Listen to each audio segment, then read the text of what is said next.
Hello guys, back it again to my vlog. Welcome to my channel. Welcome to the part 4 of our Hong Kong getaway with our 1-year-old daughter. For today's video, pag-usapan naman natin ngayon ang aming accommodation which is Regal Kowloon Hotel, Tsim Sha Tsui, Hong Kong. Bakit namin siya pinili of all the hotels in Hong Kong and why this hotel and what are the things that we considered. Pinili namin siya kasi malapit siya sa mga lugar na pasyalan sa Hong Kong na we can visit for free. And the same time, ma-amaze na din yung anak namin.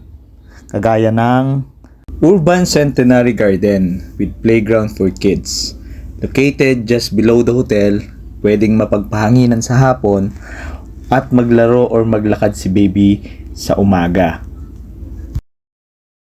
Next is the Modi Road Garden. It's also a garden located just below the hotel. Pwedeng maglaro si baby. Pag sa mga adult naman, pwedeng magmuni-muni while sipping a can of cold beer and at the same time enjoying the night air in Hong Kong. Sunod naman na malapit sa aming hotel ang Avenues of the Star. It is a waterfront walk in Tsim Sha Tsui. Dito ino-honor ang mga artista na naging sikat sa industriya sa Hong Kong at makikita mo na din dito ang Victoria Harbour at mapapanood mo na din ang sikat na Symphony of Lights. Sunod naman ang Hong Tat Pat Garden. Itong garden na merong children recreational facilities that the kids can enjoy.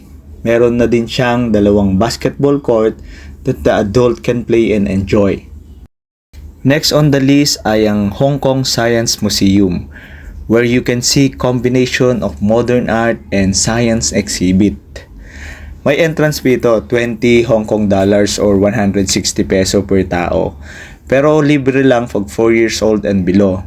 And then, if you go on Wednesday, you can visit Hong Kong Science Museum for free. Sunod naman ay ang Hung Hom Promenade.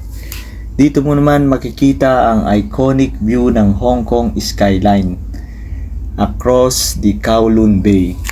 Regardless kung gabi or umaga tayo pumunta rito, maganda pa rin ang tanawin.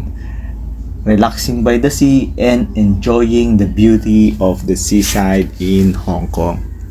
And another place, malapit lang din sa hotel namin is the Kowloon Park. Meron na siyang sports center, children's playground, swimming pool, lotus pond, aviary, and many others. This park is a very large park located in Tsim Sha Tsui na pwedeng ma-visit for free except for the swimming pool and its sports center. Meron siyang playground and children's facilities to enjoy.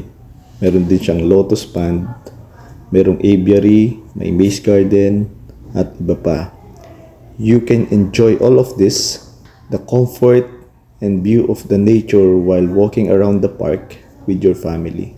May mga other places also na malapit lang din sa Regal Kowloon Hotel na pinag-check-inan namin like Tsim Sha Tsui Promenade, Signal Hill Garden, at yung sikat na Chung King Mansion. Maliban doon, malapit na din siya sa mga mapagbibilhan ng mga basic need like 7-Eleven, Circle K, Hilton Place, at mga murang kainan outside the hotel in less than 5 minutes walk. And ito pa, malapit lang siya sa bus station, sa train station, sa Tsim Sha Tsui station yon. Bakit importante malapit sa MTR station? Because train station is the common and the cheapest transportation means in Hong Kong, and it can get you almost anywhere you want to go during your stay in the country. And now, let's talk about the perks of our room. By the way, we booked it early via Klook, few months before our visit to Hong Kong. Bale, 26,000 pesos siya for 4 nights and 3 days. Tara, silipin natin. Meron siyang 2 bedrooms, 1 room, 2 bedrooms. Meron siyang sofa. Meron na rin siyang parang study table ba ito. Meron siyang extra na bed kung 5 kayong matutulog. Ayan, tapos yun na yung anak ko. Kayong nanay niya. Ang ganda nitong nakuha namin kasi ang ganda ng view sa baba. Tignan nyo naman, may park sa baba. Nakikita na overlooking na rin siya sa dagat. Tapos kung makikita nyo dun sa dulo, parang may boulevard siya na pwedeng lakaran paghapon. May banyo na siya, may bathtub. Ayan, may complimentary na shampoo, conditioner, body wash, towel. Spacious, may tissues, yung commonly na makikita nyo sa mga hotels sa atin sa Pilipinas. Ang kagandaan dito sa hotel na napili namin, may electric kettle na siya para pag initan ng tubig, pang kape at pang cup noodles para makatipid ng breakfast. Para di na kami kumain sa labas ng agahan. And para na din sa milk ni baby pag magdedede siya. Pag pumunta kayo dito sa Hong Kong, bumili kayo ng adapter ng ganito.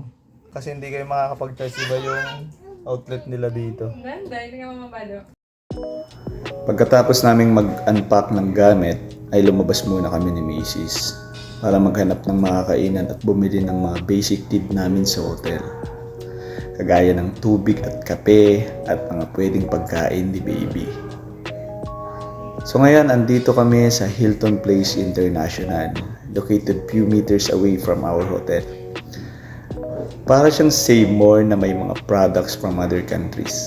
Kagandahan sa lugar na ito ay mas mura siya ng konti kaysa sa price ng mga products na binebenta ng 7-Eleven tsaka ng Circle K dito sa Hong Kong.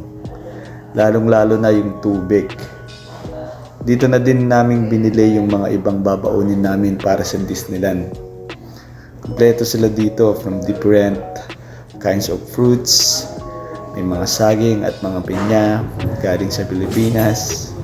Meron na ding mga alcoholic beverages, cup noodles, instant noodles, and dry sweet foods na pwede nating baunin habang naglilibot-libot tayo sa Hong Kong.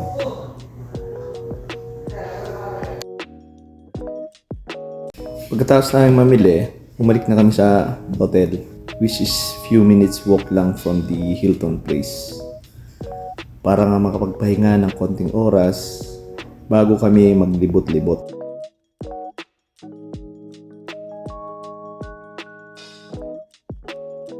And guys, thank you for watching this video. If you like it and nakatulong sa inyo, please subscribe to my channel and click the notification bell. And if you have question, you can comment down below. See you soon on the next part of this video.